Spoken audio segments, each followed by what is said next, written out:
Hey friends, thanks so much for joining us. We certainly appreciate it, as you well know, and we have on the line a new guest, but somebody you're probably familiar with because we do post a lot of his work. It's Marco Janssen from the Janssen Report. You can find his work on YouTube as the Janssen Report and, of course, on his website, thejanssenreport.net. Marco, welcome. Nice to be here, Sean. Thank you. Hey, thanks for joining us. We have a lot in common. We both love to focus on the real criminals, those who are trying to enslave humanity to debt. We want to expose those people and those institutions. In your new article here, IMF makes billions in profits on Greece loans, how usury forces more debt on the people. I want to talk to you about that. I want to talk about usury. I want to talk about the crimes against humanity being committed by these criminal banks. But first, why don't you tell us just a little bit about yourself for anyone to whom you're new? Sure, Sean. Yes. Actually, I went through college in the 90s, and I was a perfectly mainstream guy who totally believed in the system. And I started work for a consulting firm, and then within 2 years, I was done with that, and I started to start my own company. And ever since then, I've been an entrepreneur, which is like 15 years now. And along the way, I dealt with financial institutions and of course with the economy, because as an entrepreneur, you have a lot to do with the economy. And I just knew that something wasn't right. The way money is created out of thin air, basically. And I always wondered, what's wrong here? What's wrong with this picture? Where does this money come from? And after, of course, we saw the big financial problems in around 2000, but especially around '08. I started to do some research. I figured, well, something is completely wrong. We've been promised a recovery, and this is really going the wrong way. So ever since then, I've been doing my research, and for the past 3 to 4 years, I've been doing a lot of research, pretty much daily, and it's really drawn me in because I've found, and like so many others like us, like you, Sean, and myself, we've uncovered so much dirt about the financial system, and now we see things also covered in the mainstream media. With the bankers being fined billions and billions of dollars, I guess, over the past 10 years or so. They've paid more than $100 billion in fines for rigging markets, et cetera, et cetera. But that's by far not the entire picture. The problem is much, much bigger than that. The crimes are huge, and I think it's I thought it would be time to expose that, and that's what I decided to do. And at first it was a hobby, but now I'm definitely out there to do this for the next years until we're totally able to get these guys in jail. I think that's where these people belong. But the truth of the matter is, we don't see them end up in jail, and that's telling story, I guess. No, you're absolutely right, Marco. The criminals never do jail time. We see it time and time again that whether it's J.P. Morgan or Deutsche Bank or Citigroup, they just pay a fine and then it's back to business as usual because nobody is accountable. Nobody's ever held accountable. And that's why this criminal Ponzi has spiraled out of control, because there's never any examples set except for the little guy. There's never any justice except for the little guy, the common man, the working man. The enforcement arm for the markets, those are only used for the little guy. We just heard news that the two CEOs at Deutsche Bank have stepped down most unexpectedly. It happened over the weekend here, and Deutsche Bank is the largest holder of derivatives in the world, equaled only by JP Morgan's 75 trillion or so. Before we move on to the IMF and Greece, I really want to get your opinion, Marco, on this Deutsche Bank news. What do you make of these two CEOs stepping down? To be honest, I haven't done any background checks there, but I've been following that news, and yes, Deutsche Bank is of course one of the biggest holders of derivatives, as you just said. I think 64 trillion or so. It really dwarfs Germany's GDP if you compare it to that. But when it comes to derivatives, that's one major point here, because the total derivatives outstanding, over-the-counter derivatives, as it's called by the Bank for International Settlements, and what they report on, is now around what is it, 630 trillion or something. And when we talk about that in alternative media, and we point that out and say, well, this is probably the biggest bubble in history of mankind, then there are some critics who say, well, you should look at the netting, the netted value, because you always deal with counterparties. So the total risk is not that total amount of outstanding derivatives. but it's much, much smaller than that. But I think it's good to just zoom out and look at the big picture here, and that I think we should all understand that indeed this is enslavement, and it is a very smart way of doing so, because we've been indoctrinated to believe in this system. I mean, like I started off with, I told you I used to be this mainstream guy, 100% belief in the system, until I discovered a number of things as an entrepreneur. And I started doing research, and I completely turned around 180 degrees to a completely opposite opinion. I think this system is currently failing.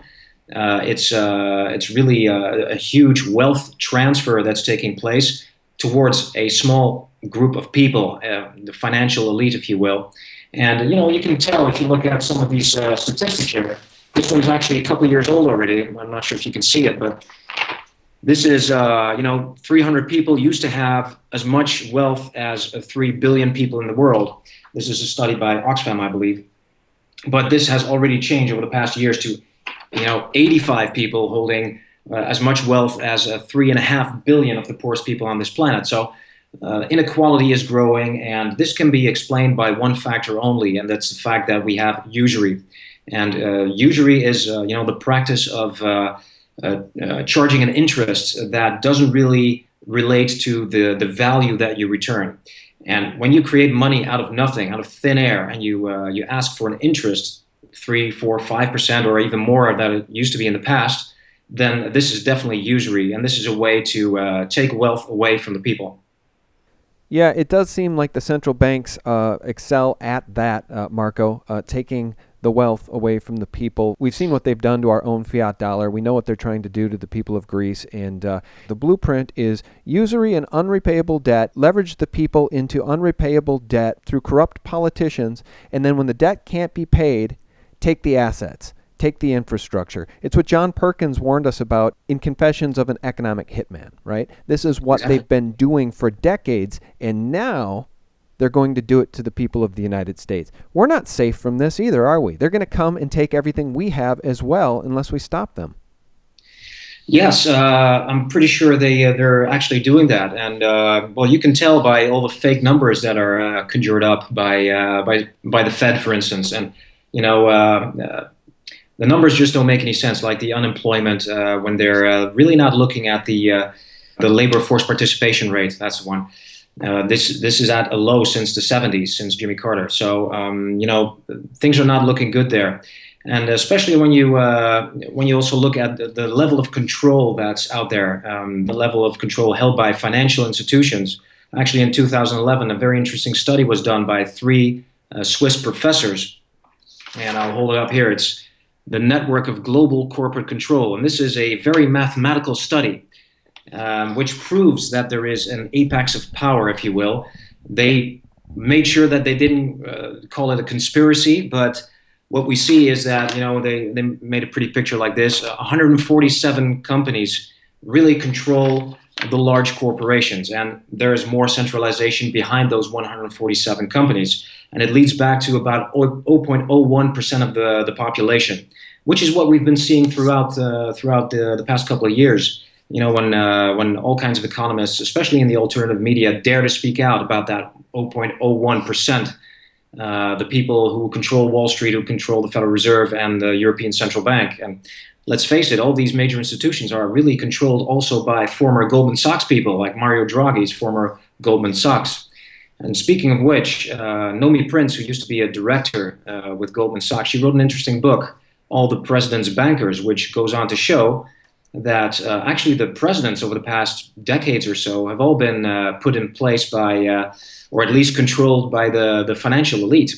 So this is, I think this is all very telling, and I think it's time that people focus on the big picture, and let's stop, calling each other shills and what have you, because I see those discussions everywhere when people are just focusing on small details to say what you're saying there is not true. But if you look at the total picture, I think what we're all spotting here, and what you're doing, your work is great, Sean. Keep it up. What we're all doing here is to expose that fraud and to expose that very system that's enslaving us. And my opinion is definitely that the same thing is happening in the United States. And right now, of course, we see a shift of power towards the east, towards China. And I don't know if you know, but there's a history between China and the U.S. with Kissinger and his comrades. Forging relationships with leaders in China for the past decades. So there's definitely, I think, a large game going on here, and they're trying to keep us away from the real information. Yeah, I agree with you. And I did interview James Corbett recently about China and the New World Order and Exactly. the 8 immortal families and their connections to Kissinger and the Rockefellers. And yeah, it's very disconcerting. But getting back to your thesis about those who control the world and how they are yielding their power and expanding their power and locking down their power, one of the great examples, I think, of that is these so-called free trade agreements, the TTIP and the TPP, which has now been rebranded by the Council on Foreign Relations as the TPA. These are Trojan horses that are rolled out really secretly, and certainly secretly to our friends, neighbors, and colleagues, Marco, because they don't pay attention to any of this. I mean, it's hard enough for you and I to track it. Are these trade agreements anything less than Trojan horses that are going to bring us to our knees? Well, this is exactly a very important point, because I see the relationship between this network of global corporate control, these corporate entities that really are controlled by the small elite, and what's been going on for decades. Companies like Shell really stealing the wealth of Africa by making deals with dictators and paying no taxes at all. All these corporations have been stealing from people around the world, all backed by the banking system. And I don't think it's a coincidence that the Transatlantic Trade and Investment Partnership, indeed the TTIP or TTIP, and the Trans-Pacific Partnership are actually what seems to me to be a global corporate takeover. Because what we're seeing here is that this gives a huge platform for corporations to sue governments. If governments don't comply with the agreements within these trade agreements, with the stipulations in these trade agreements, then these corporations will have the power to sue the governments for potential losses and what have you. So this is all, again, a wealth transfer, because this means that we, the people, are going to have to pay for this indirectly through taxation. Yeah, it's neo-feudalism, isn't it? I mean, that's what they are bringing back. That's what they're reintroducing here. It's neo-feudalism, isn't it, Marco? Yes, yeah, that could be a way to put it. You could also you could also call it a corporatocracy. That's what we're moving, or a new world order, if you will. Mm-hmm. I think it's essentially the same thing. And some people have been calling these people the globalists, or some other vague conspiracy type of terms. I don't care about those terms. It's really about looking at that big picture and understanding what's going on, like understanding this, these kind of graphs here. This is also dubbed the death cross, where you see, the stock markets rising, the value of the stock markets rising, and the GDP going down. It's just like, this is an unsustainable situation. We see this happening all over the place. Like, I guess I once did some research last year about into the interest that the American people pay. It's about $730 per year on the national debt that each American citizen pays, and so that's even a baby, and even a baby will pay that amount. And then there's another interesting figure that I wanted to show. Let's see where I have it. A couple of numbers that I printed out here. Oh, there it is. What people don't grasp here is the severity of the problem. By talking about 18 trillion of national debt in the U.S., it's like, yeah, all right, we've been seeing that for a while now, and it's going up. Okay, what can we do about it? But it's truly a lack of understanding here, because this also means, if you look at it, this means that 18 trillion in debt means that every person in the U.S. Is indebted. This is only national debt, $56,250. This also means if you put a baby on this world, born into the United States, then this baby starts its life with $56,250 in debt, and it's growing. So these are just incredible numbers that people just don't seem to grasp. And when we talk about this, even with my friends who are highly educated and probably also indoctrinated, if you will, but they don't seem to grasp this. They're like, yeah, okay. And eventually, what can we do about it if this is true? then we're all in the hole, right? Then we're on this big Titanic. We're all going to sink. So we're just going to continue to do whatever we did. And that's, I think the message should be that there is something that we can do. And, I'm actually kind of stepping out of the financial system to the largest degree possible. And I only have a small amount of money in the banking system, and all the rest is just in other places, in gold, silver, in businesses, and in all kinds of other ventures. So I think people can really take back the power, and that's what we should do. Actually, there are also examples around the world of local currencies being developed outside of the banking system. I'm not talking about Bitcoin, that's an entirely different story there, but just currencies that are created locally by people who make agreements with one another and decide to do business with each other outside of the financial system. And these are all things that we can do. So I tend to look at it as something that's happening, something that people should know about, that they should care about as well, because this is about the future of their children as well. And also the realization that there's something that we can individually do. And, if more individuals start doing something, there will be more understanding, and there will be a larger collective of people who can actually really make a change. Well, let me ask you this. How do you think this all ends?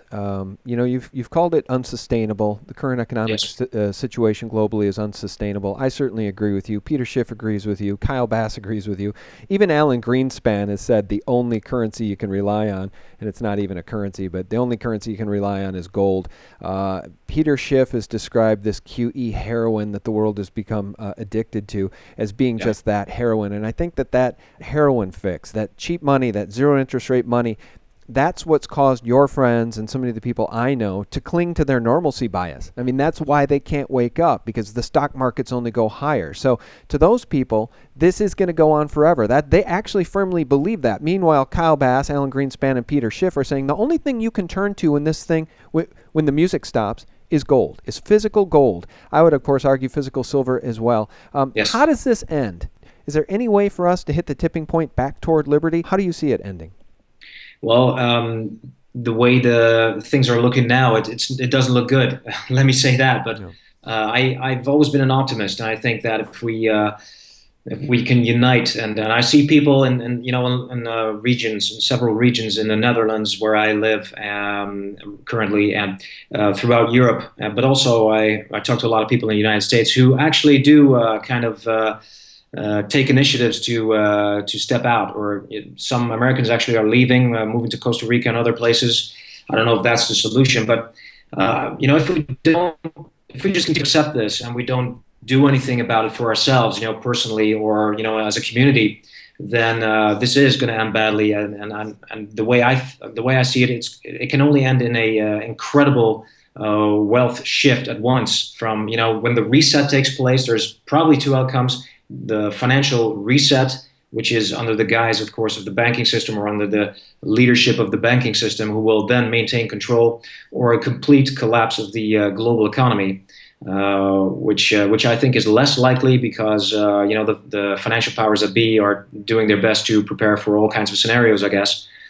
So the way things are right now, I think we're moving towards an incredible big problem, and it could end up in no more food in the supermarkets, et cetera, et cetera. Bank runs, of course, but lifelines being cut, incredible problems, power grids turned off, et cetera.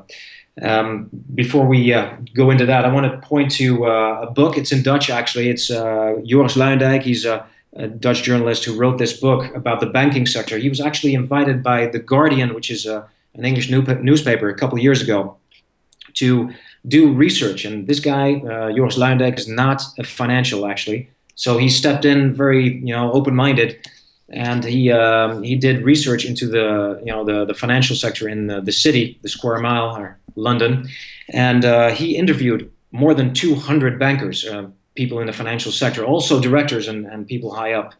Not the top, by the way, because there's no way to get to them, but all these people were incredibly scared, and some of the things that he says in terms of conclusions is, this is a Titanic. The ship has to come down, and I'm incredibly scared. And this guy's a non-financial who just came in and just was completely amazed, and he was yeah, he's really a scared man by now. So he talked to bankers who said, well, in 2008, I was at the point of calling my wife and saying, buy all the gold that you can, buy all the silver that you can, get all the food that you can, and let's get out of here. That's how bad it was, and that's how bad these bankers, who were on the inside, of course, actually saw the situation. But then, of course, it was rescued, sort of, and the system could go on. But this guy, Joris Luijendijk, this journalist, also believes that this has to end badly, and so many other people I talked to, because I also interviewed other people such as Paul Craig Roberts. I also talked to James Corbett, Fabian Calvo, and other people who you've had on the show as well. And most people come to the same conclusion: this is going to end badly for mostly the common man.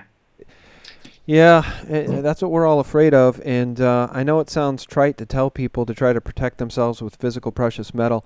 But Yeah, I'll tell you, at the end of the day, I think that if you don't, if you if you've come this far in the conversation between Marco and I, and you still conclude that we're nuts to mention physical precious metals, then we can't help you. And I know it sounds trite to say buy some physical silver, buy some physical gold to help hedge against a worst case scenario. But what you've just described, Marco, is the worst case scenario. And it's not just you coming to this conclusion. It's not just me. It's not just James Corbett. It's not just Peter Schiff. It's not just Kyle Bass.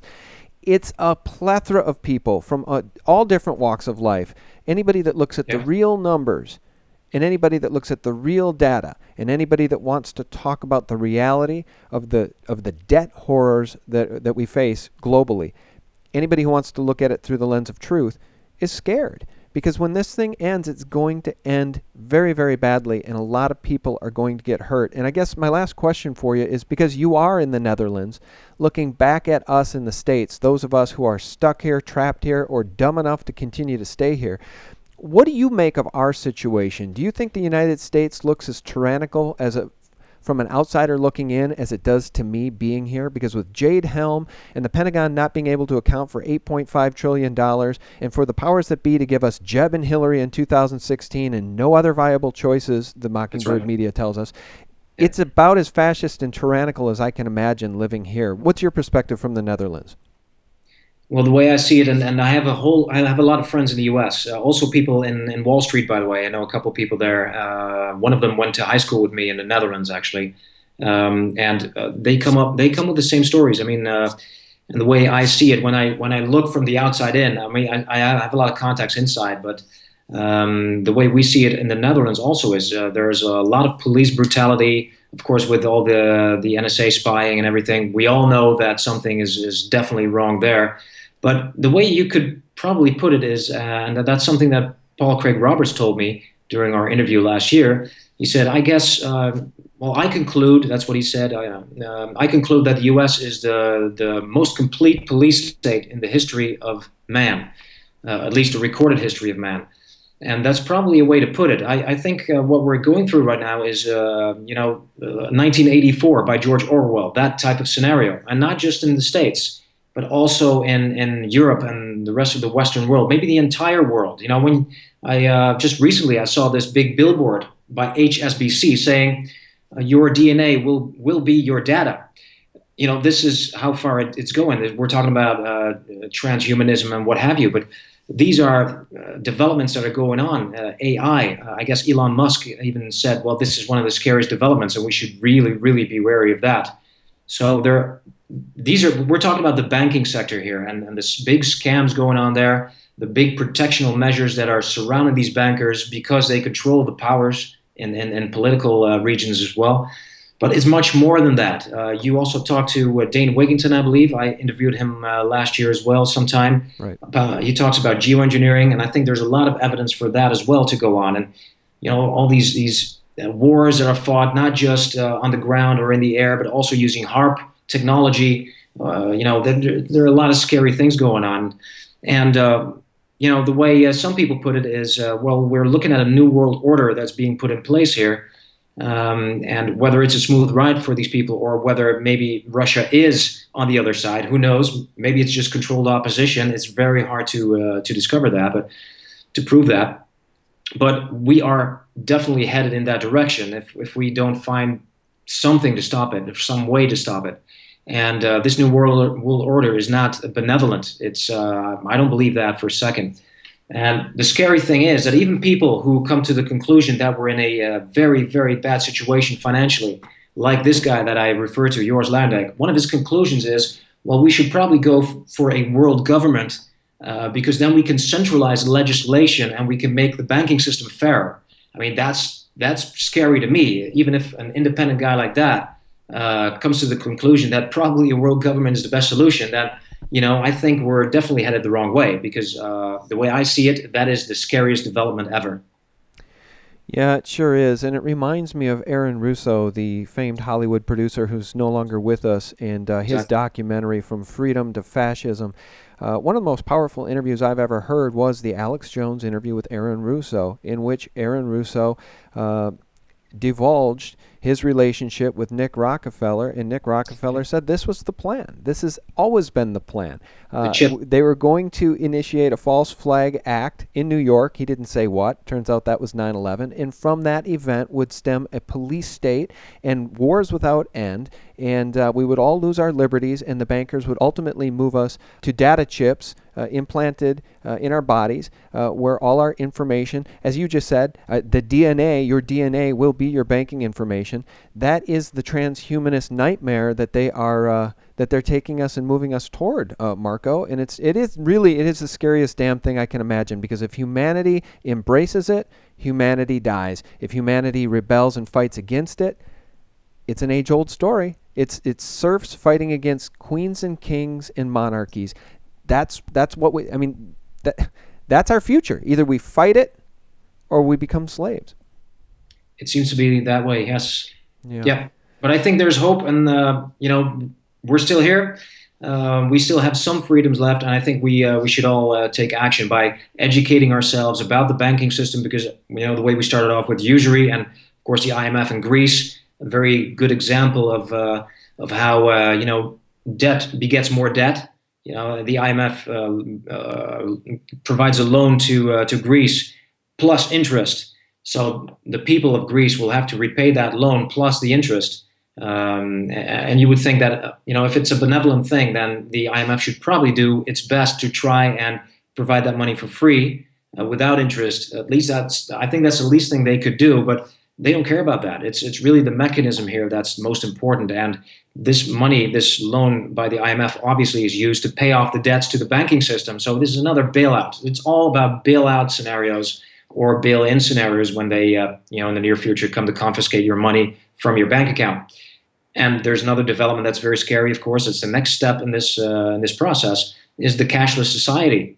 And we've been talking about that for a couple of years. I mean, I've been talking about that as well, and obviously I'm not the only one, but many others out there. And indeed, it's happening. The preparations seem to be made right now to move us to a cashless society with obviously full control, because every transaction can be tracked, every transaction can be controlled. And this, seems to be indeed the step towards the chip that they want to implant us with. Yeah. You're 100% right, and you hit the nail on the head by describing this system and these people as malevolent. I've often said, Marco, that this planet could be an Eden. If there was a group, if the bankers had as much power as they have now and they were a benevolent group, honestly, I really believe the planet could be an Eden. But because these people are absolutely malevolent, they're using their power of the printing presses to enslave, and they're doing a darn good job of it. Our guest has been Marco Janssen from the Janssen Report. Can you tell people about your website, Marco? Yes, if you go to thejanssenreport.net, you'll find my reports, and I try to put out a weekly free report. There's also a membership that I attached to it recently because I want to educate people about the financial system itself, and I want to give people tools to try and hedge themselves from at least a financial disaster that's coming. If you're interested, then you can go to my website, www.thejanssenreport.net. Very good, Marco, and thanks so much for your time. We greatly appreciate it. Thank you very much, Sean. It was a pleasure. The pleasure's all mine. And guys, thank you for tuning in. We very much appreciate your support at sgtreport.com, thelibertymill.com, and of course, thephaser.com. Real news 24/7. Bye-bye.